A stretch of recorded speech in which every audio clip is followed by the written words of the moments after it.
Um, whenever either making a new studio record or putting together a rarities compilation like electronic project, Yeah. Is it difficult to decide what goes on there? You said you've probably written dozens and dozens of songs that no one will ever hear. How do you pick? You mean like to pick for the album?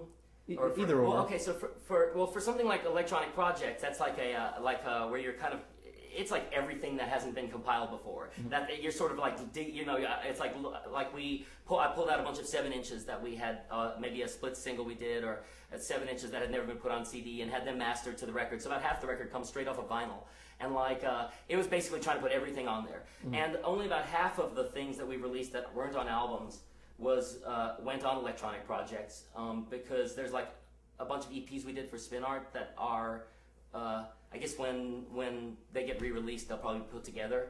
And there is some stuff. There's an EP we did around New Magnetic Wonder and some other. So anyway, there's a Futures Rarities comp that'll be more like a collection of EPs that we did. But for that, it was easy because it's just like put everything on there that we have that's been released but that we haven't put out.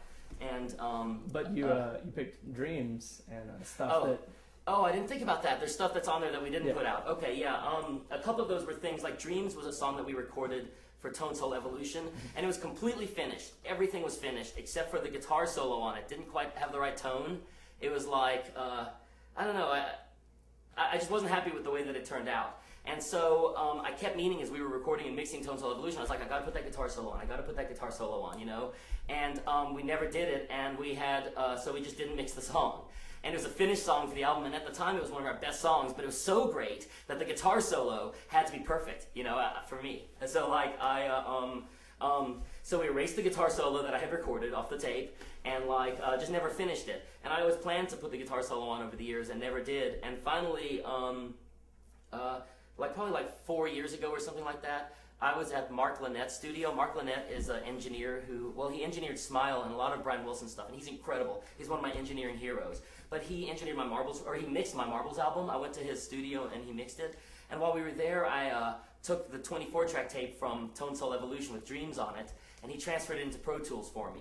And so I got to, so it was really cool because I hadn't heard it for like 10 years. And so I listened to it, but the guitar solo wasn't there. But unfortunately, I couldn't remember the guitar solo anymore. It had been so many years. I had no idea how it sounds. So there was just this, now the song was finished, but it had this blank section. And so,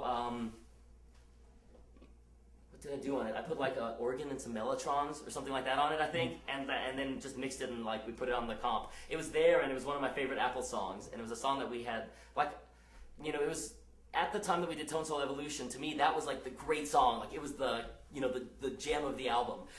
and so it just seemed right. Everybody in the band, all my bandmates were like, we got to put Dreams on there. And so yeah, I just kind of finished it and mixed it and we put it on there. And it probably would have sounded better if Mike Deming had mixed it back in the day when we actually recorded it. But I was happy to have it finished and be able to listen to it and stuff. I was really happy with that song.